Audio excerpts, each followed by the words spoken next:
चाहूंगी तो मैं कहना चाहूंगी अस्तो माँ सदगमय तमसो माँ ज्योतिर्गमय मृत्यो माँ मृतंगमय, जिसका अर्थ है हमें आश्रम में उनको भी मैं स्टेज पे इन्वाइट करना चाहूंगी। यहाँ पे मौजूद हुए हमारे सभी देवों के तुल्य अगर दर्जा किसी को दिया जाता है तो हमारे सभी मेहमानों को सभी को मैं सम्मानित करने के लिए ऑक्सीजन की बहुत ज्यादा जरूरत है।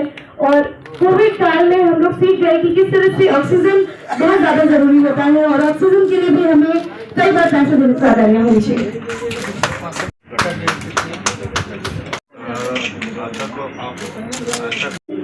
उनका जजों दादानी के साथ है अमेरिकाglobal.com और उन्होंने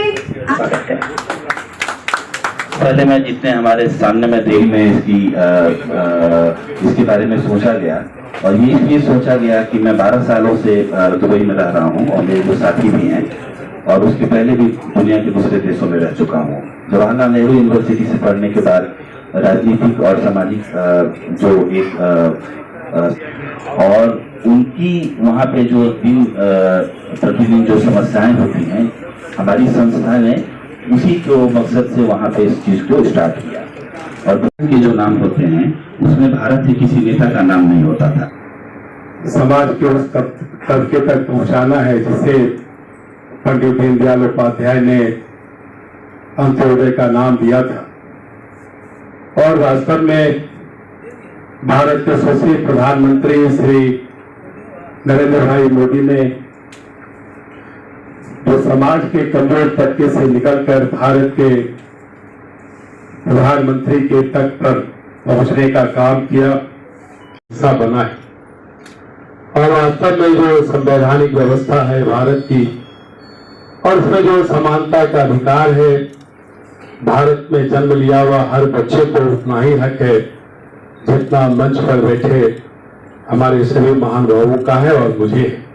वास्तव में भारत की जो एक बड़ी आबादी है और उसका जो संवैधानिक अधिकार है और उन्हें जो समानता का अधिकार मिलना चाहिए और जो भारत सरकार ने समाज के कमज़ोर वर्गों के लिए जो अलग अलग उनकी जो आधारभूत संरचनाएं हैं, उसके जीवन की जो बुनियादी चीज़ें हैं, उनको हमारी सरकार ने कल्याणकारी योजनाओं के रूप में चलाया है।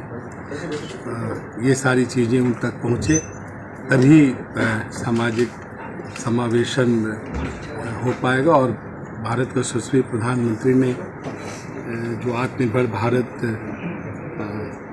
आधार बनाकर विकास के जो अलग अलग आयाम है उसको पूरे भारतवर्ष के लिए प्रस्तुत किया है।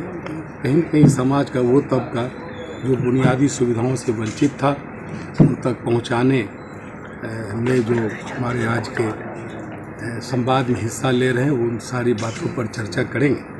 और जो चर्चा से जो विषय आएगा उसको हम और हमारी सरकार निश्चित तौर पर उन सारी चीज़ों को जो पूर्व से भी हम उनके उत्थान के लिए, उनकी बुनियादी सुविधाओं के लिए जो काम कर रहे हैं उन तक पहुंचाने में हम सब सफल हैं। सर, उसमें समान रूप से समावेशन नहीं दिख रहा, एक आरक्षण होने के बावजूद, तो उससे ऊपर उठ के ऐसा क्या किया जा सकता है जिससे कि अगर मैं एक प्रेस रिपोर्टर के पास जाऊँ अखबार में तो मुझे कुछ 30-40% महिलाएं दिखें और हर जाति के लोग दिखें। उसी तरह से कोई रेस्टोरेंट का ओनर है उसमें उसी तरह का मिक्स हो, लोग अलग अलग क्षेत्र में आगे बढ़ें, स्पोर्ट्स के क्षेत्र में लोग आगे जाएँ।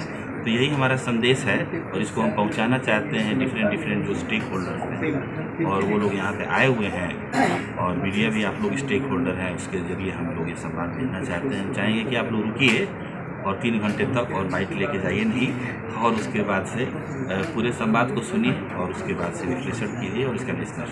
Thank you sir.